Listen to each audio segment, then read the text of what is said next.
Action. Alors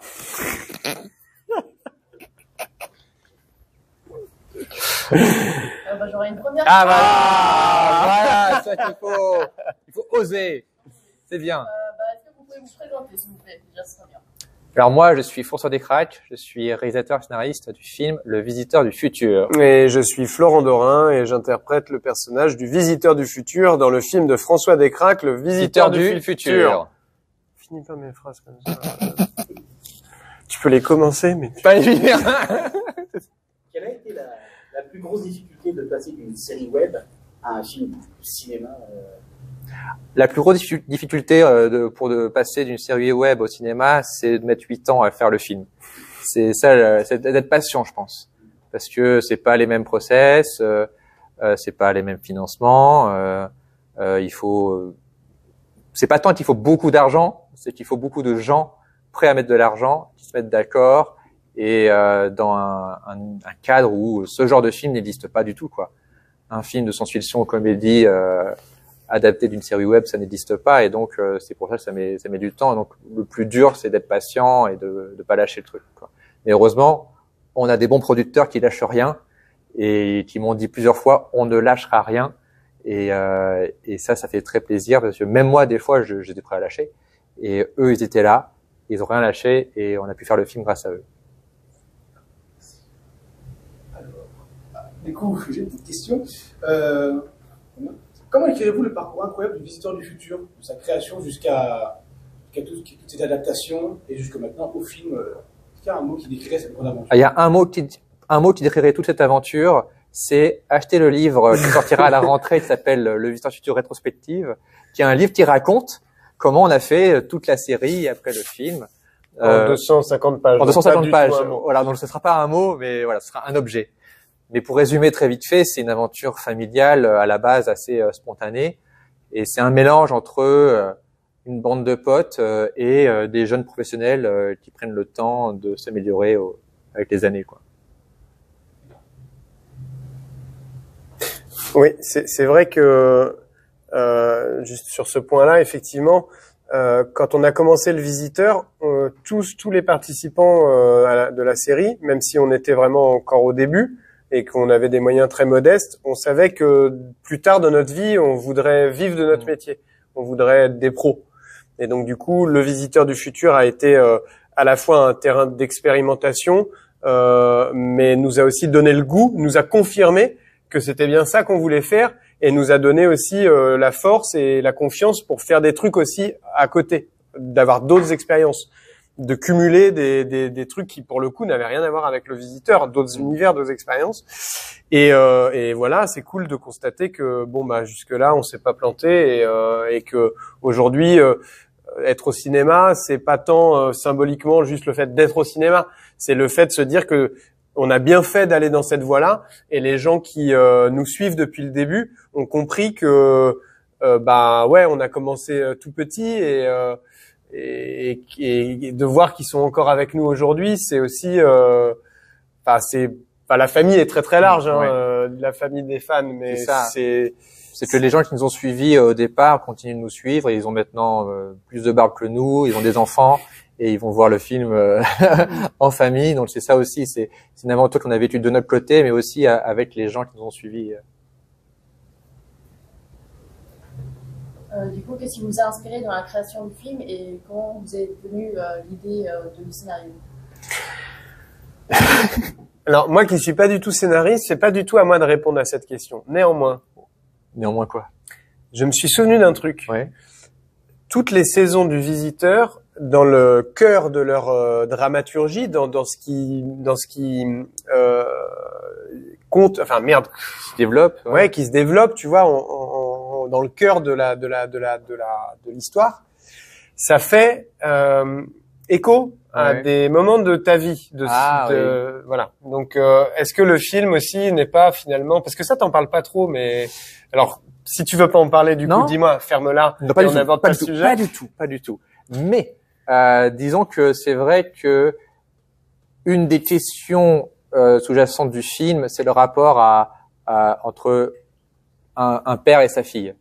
Et on peut voir ce rapport-là. Moi, je peux le voir entre mes propres parents et moi, mais aussi en moi en tant que jeune père et mon enfant maintenant. Mais quand je l'ai écrit, j'avais pas d'enfant. Ouais. C'est ça qui est marrant, c'est que quand je l'ai écrit, j'étais plus entre guillemets sensible au personnage de la fille, et maintenant je suis plus le boomer, le daron. Et tout. Donc c'est intéressant de voir cette évolution là en sous-texte. Voilà, donc l'histoire, c'est l'histoire d'un père et sa fille qui sont embarqués dans le futur et comment chacun va voir un peu ce que l'avenir comment ils vont influencer l'avenir de la Terre ou pas, quoi. Et comment chacun se positionne vis-à-vis du futur. C'est ça finalement le vrai thème du film. C'est ce conflit générationnel. Je sais pas si c'est très précis, c'est un peu abstrait là, ce que je viens de dire, mais c'est fait exprès pour que vous ayez voir le film. Est-ce qu'il faut forcément avoir lu le livre La Meute pour pouvoir aller voir le film, ou c'est pas nécessaire? Pour voir le film, il faut juste acheter une place de cinéma. c'est le seul prérequis. Si on a vu la série, c'est cool. Si on a lu le bouquin La Meute, c'est encore plus cool parce qu'il y a un des personnages de La Meute qui arrive dans le film pour la première fois. Mais comme le film est écrit du point de vue de deux nouveaux personnages, à savoir donc le père et sa fille qui sont embarqués dans le futur, ils sont on est un peu comme eux, on est un peu perdus, on découvre cet univers à travers leurs yeux. Donc c'est pas nécessaire d'avoir lu le bouquin, mais c'est un petit plus, voilà.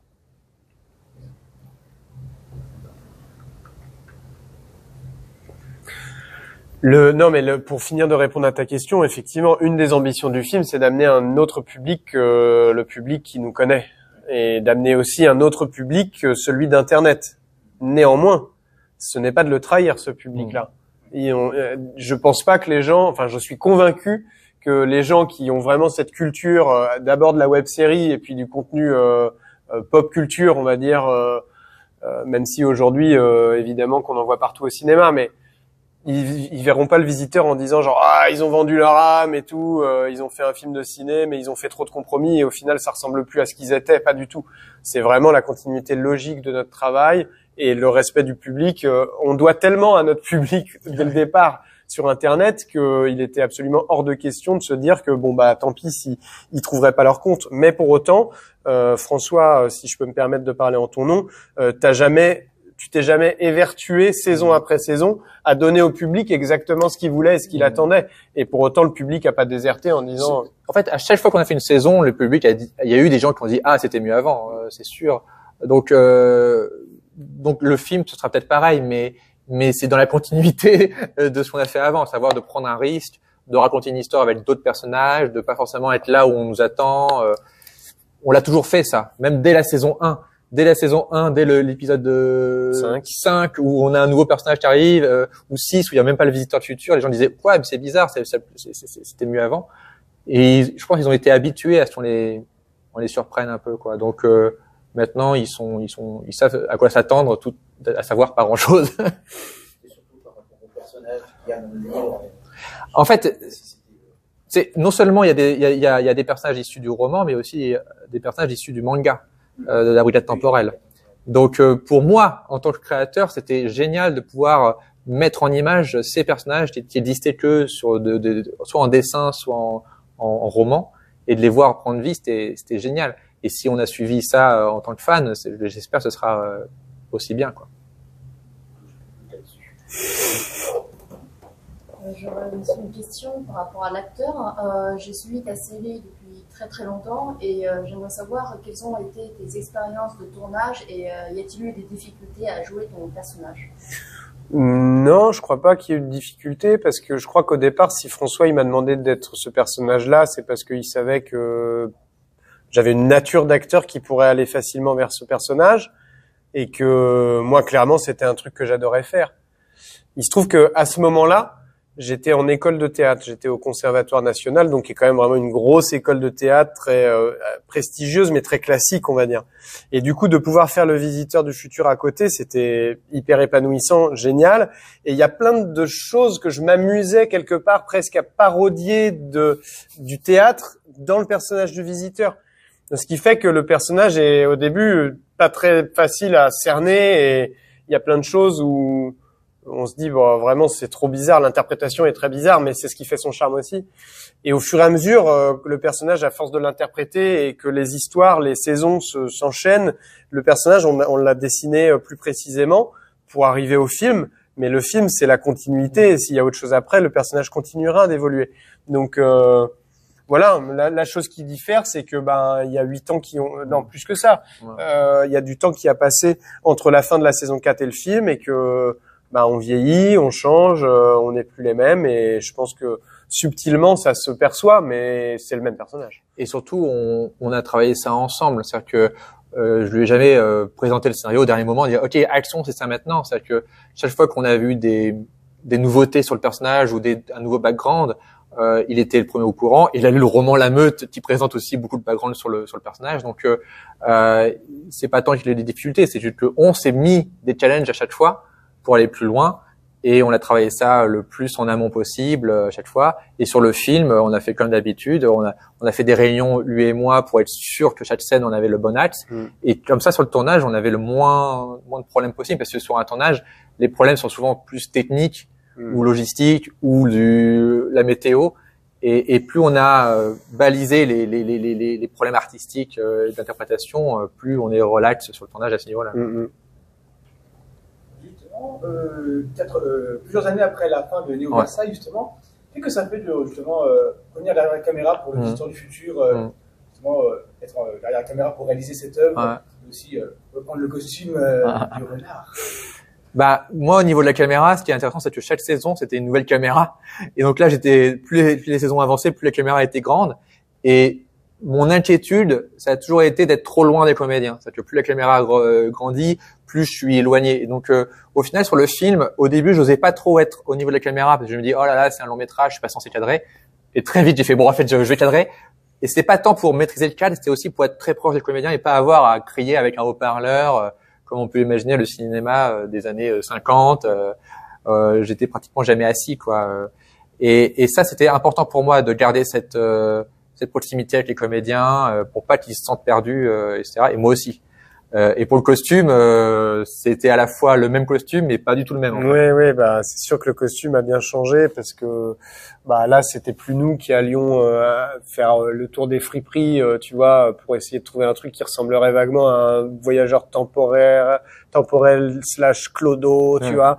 Donc là, il y a une vraie équipe de costumiers et notamment Cécile Siquet, la costumière en chef, qui a vraiment repris le costume.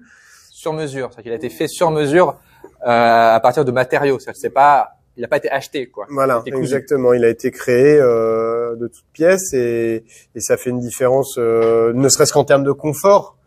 Tu vois, moi je demande pas, c'est pas un caprice, tu vois, de demander, dire genre oh dis donc, je préférais de la soie, tu vois. Mais c'est vraiment juste de se sentir porté par un costume, c'est hyper important parce que tu vois, t'es pas du tout le même à un mariage quand tu mets un vrai costard, chose qui moi perso j'avoue m'arrive qu'au mariage, ou quand t'es pas habillé comme un mariage là. Là j'étais habillé comme ça, mais le dimanche au brunch. D'accord. Pourquoi, ça fait vraiment gueulasse nez ou Mais voilà, tu vois, ou quand t'es en jogging, tu vois. Bon, bref, tout ça pour dire que le costume, effectivement, et les retrouvailles avec le personnage commencent d'abord par le costume. Donc c'est très émouvant de sentir que les choses commencent à tu sais, c'est presque comme si on venait coudre sur toi un truc, quoi. C'est comme genre dans Sanseiya quand les armures tu vois, elles arrivent sur toi. Non mais vraiment, c'est ça, tu sens tu prends une puissance incroyable. Voilà. Je me rappelle, j'ai filmé ce moment-là, la première fois où le costume qui était même pas encore patiné, même pas la bonne couleur, il était blanc. Ouais. Au début, il était blanc le costume avant d'être peint. Ouais. Et je me rappelle, je l'ai filmé à ce moment-là et je le voyais devenir le visiteur. Je disais Florent, il fait non, c'est pas Florent. Je me retournais pas quand tu m'appelais. Une question que j'avais posée. Est-ce qu'il y aura une suite, soit au cinéma bien sûr, ou sur d'autres supports comme il y a déjà eu avec le roman, les BD? Pour l'instant, le film, c'est notre priorité. On veut vraiment qu'il existe le mieux possible. L'avantage du Visiteur du futur, c'est que c'est un univers qui peut se déployer de plein de façons. Tu leur dis pour le parc d'attractions? le visiteur du futuroscope. Ouais, c'est la licence Walibi qui a périclité. Du coup, on récupère, mais juste chez nous, on va repeindre un peu, tu vois. Il y aura le visiteur comme ça. Grave. Au lieu du c'est plus un kangourou, on va dire que c'est un renard. Donc pour l'instant, le film c'est notre priorité. On a le manga, La Brigade Temporelle, qui ressort en version intégrale à la rentrée. La Meute, le roman, il ressort avec une nouvelle couverture, une nouvelle préface. Le livre de Brajlon qui retrace toute notre aventure. Mais voilà, déjà c'est déjà pas mal pour l'instant et tout est possible avec le Visiteur Futur. Mais chaque fois qu'on sort une saison, là où on sort le film, c'est comme si c'était le dernier, quoi. Vraiment, on le fait pas en se disant non, c'est le premier volet d'une trilogie. Non, pour l'instant c'est un film. Et si c'est la dernière fois qu'on nous voit, très bien. Si on peut continuer, très bien aussi. Donc votre film, vous passez au cinéma, et est-ce qu'après vous envisagez de le passer sur Netflix par exemple? Et est-ce que vous aurez plus de liberté ou plus de contraintes sur une plateforme? En fait, le film, il a été fait pour le cinéma, dans le sens où il a été financé par des gens qui font du cinéma et pas par des plateformes. Du coup, il s'inscrit dans une chronologie des médias liée au cinéma. Donc il va sortir au cinéma, après il sera sur France 2, après il sera sur OCS, après il sera sur MyCiné+, enfin Ciné+, et après on sait pas. Du coup, c'est d'abord ça qui va devoir être fait, parce que c'est eux qui ont mis de l'argent sur le film. Si une plateforme après achète les droits pour être donc on appelle en catalogue ou sur une durée plus limitée, il y a moyen quoi, mais ce sera vraiment plus tard et ils ont pas financé le film, donc ils le prendront tel quel quoi. Si ça se passe ça, mais pour l'instant la priorité c'est le cinéma et après les diffusions télévision quoi. Est-ce que ça a été dur de réunir le casting d'origine? La plus grosse difficulté, c'est surtout de faire en sorte que ce soit possible de le réunir. En fait, c'est ça, en fait. C'est ce qui est compliqué. Alors, en gros, la première chose que j'ai expliqué aux gens qui allaient faire le film avec moi, c'était que le film allait être fait, enfin que les personnages issus de la série allaient être joués par les mêmes comédiens. Ça, c'est le premier truc que j'ai balisé et on m'a dit ok, pas de souci. Mais ce qui est plus compliqué, ça a été de trouver les créneaux pour que tout le monde, les emplois du temps, s'agencent, parce que les gens qui ont fait le Visiteur Futur ont d'autres projets à côté, et heureusement, parce que sinon, et du coup, des gens comme Florent Dorin ou Steven Baptiste Beroun, ils sont demandés beaucoup ailleurs, donc trouver un créneau où tout le monde soit disponible, c'est ça qui a été le plus compliqué, c'est plus l'organisation à ce niveau-là, quoi. Mais on a vu avec le Covid que des fois on a beau tout planifier, voilà quoi, faut tout recommencer et on a littéralement tourné avec 1 an de décalage à cause du Covid quoi. Justement, à propos de cette période Covid, quelle était la durée justement entre le développement, la phase de développement et la phase de production? Et il y a eu le Covid, ça a eu justement des complications. En fait, le film, il y a toujours une période un peu floue avant que le film soit financé, qu'on appelle donc du développement, et qui a duré vraiment des années. C'est-à-dire que le développement, ça comprend aussi le scénario. Et donc là, ça a été vraiment 6 ans de développement. Et au moment où vraiment le film a commencé à être mis en financement, on va dire qu'il y a eu 1 an de financement qui après s'est arrêté à cause du Covid. Et après, on a repris pratiquement jour pour jour 1 an plus tard. Donc ouais, on va dire il y a eu 2 ans de financement, 6 ans de développement.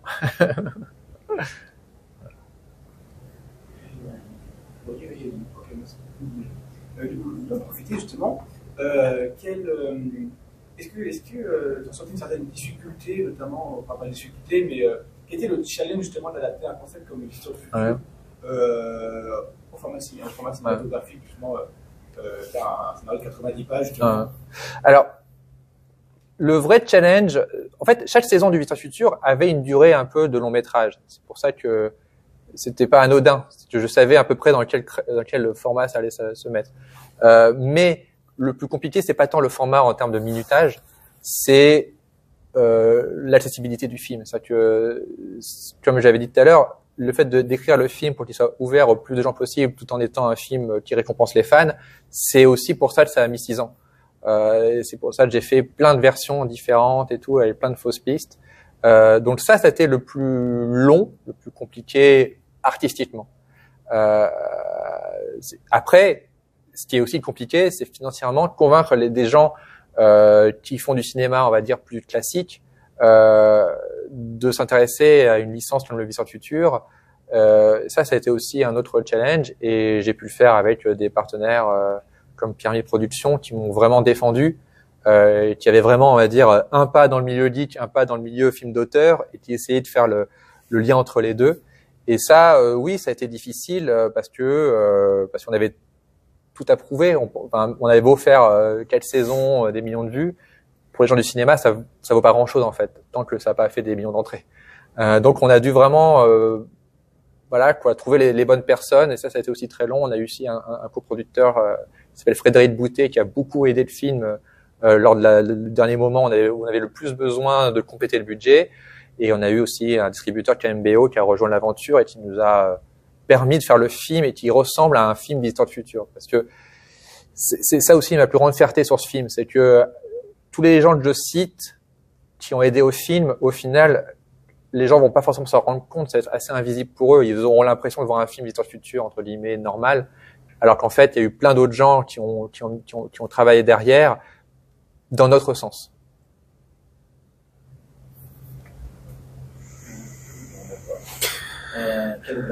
Quel a été le budget pour le film? Alors, je suis jamais sûr.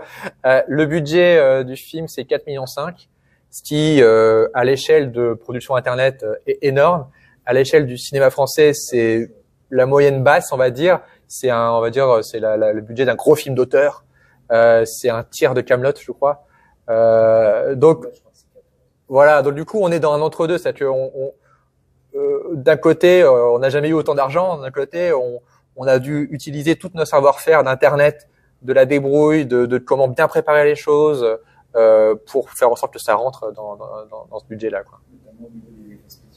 Effets spéciaux, c'est ça qui a été intéressant, c'est que les effets spéciaux, il y a un level up, mais la plupart des effets spéciaux ont été faits avec la même façon de faire que la série, en fait. C'est-à-dire que tous les pièges que j'ai essayé d'éviter, toute notre expérience sur la série a servi là dans le film, et je pouvais dire aux gens, oui, ça on va le faire comme ça. Les coups de feu, on n'a pas besoin de faire des vrais coups de feu parce que voilà, ça prend trop de temps sur le tournage, donc on va faire comme ça. Les apparitions, disparitions, tout ça, on avait déjà une expertise de ça, donc ça a permis de réduire un peu le budget, même si au final c'est grâce à des boîtes comme Mathematics et Fabulous qu'il y a eu un vrai level up visuel, quoi, parce que eux ils ont poussé le truc encore plus loin au niveau des effets spéciaux, donc c'est un mélange, quoi. C'est un mélange de compétences de gens du cinéma et d'expériences sur le long terme de gens du web, quoi. Ça emploie vraiment du lourd, j'ai envie de dire, on a vu la bande-annonce au niveau du futur, totalement chaotique.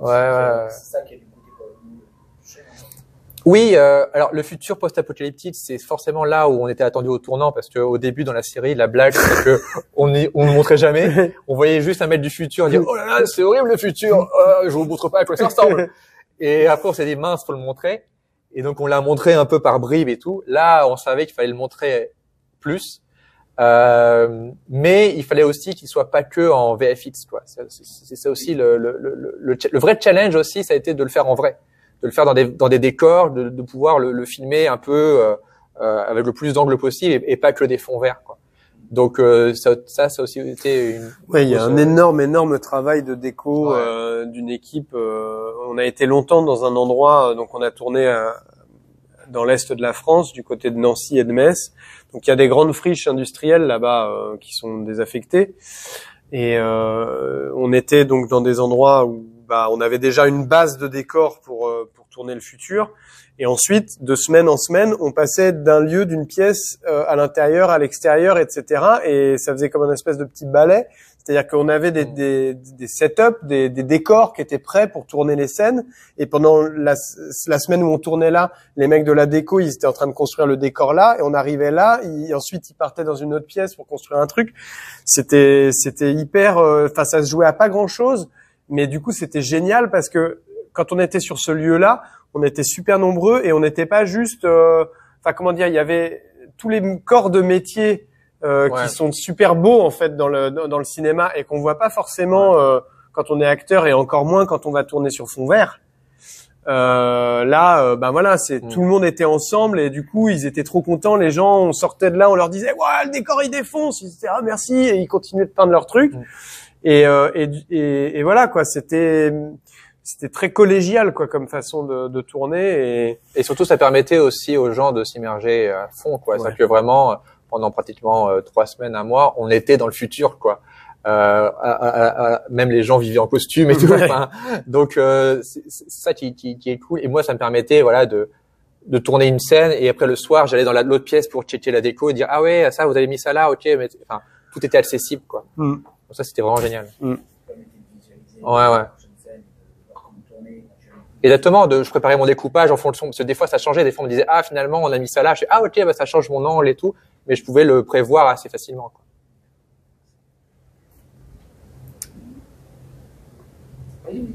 Bah sinon les gars, il est ah non 26. Je suis la dalle. À vue de ventre, il est déjà à l'heure.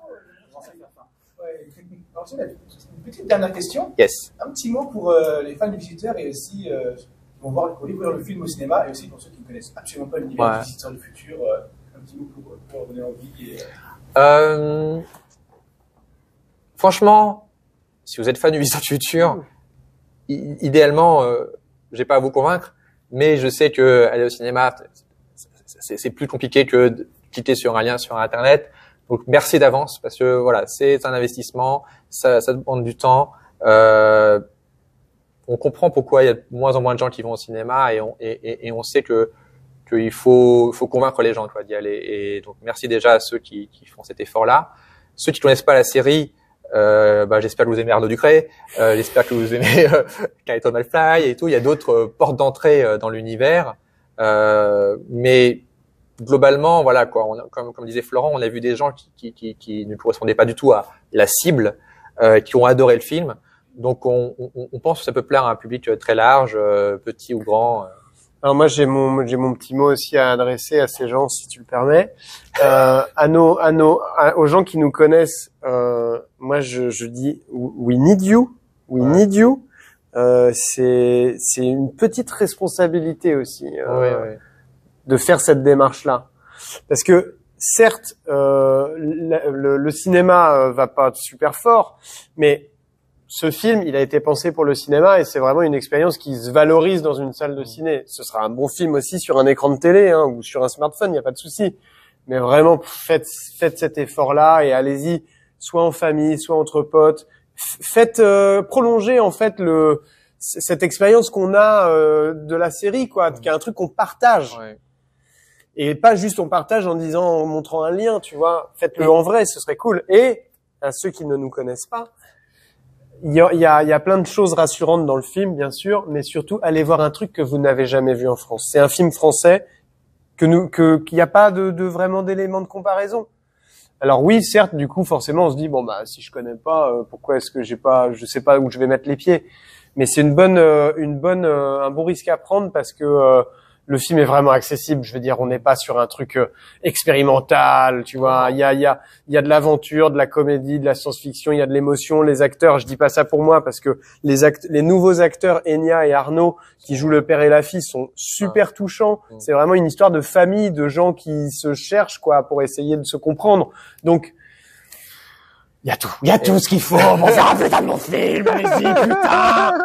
Le mec, il arrivait à tenir le truc, et craquage au dernier moment. Allez-y, merde! Et aussi, c'est en allant voir le film au cinéma que on pourra en faire d'autres, mais pas que nous. C'est-à-dire que c'est toute une génération, de jeunes créateurs ou créatrices qui ont grandi avec des références plus, Internet, plus science-fiction, plus geek, plus genre, plus comme on veut. Tous ces gens-là vont peut-être bénéficier de pouvoir faire leur film si il y a un bon exemple comme le si on trouve effectivement entre guillemets aux vieux aux anciens quoi des institutions du cinéma, tu vois, qu'il y a une place pour ce genre de film aussi en France parce que le public va le voir et qu'en plus bah, enfin bon, on prend pas les gens pour des cons, tu vois.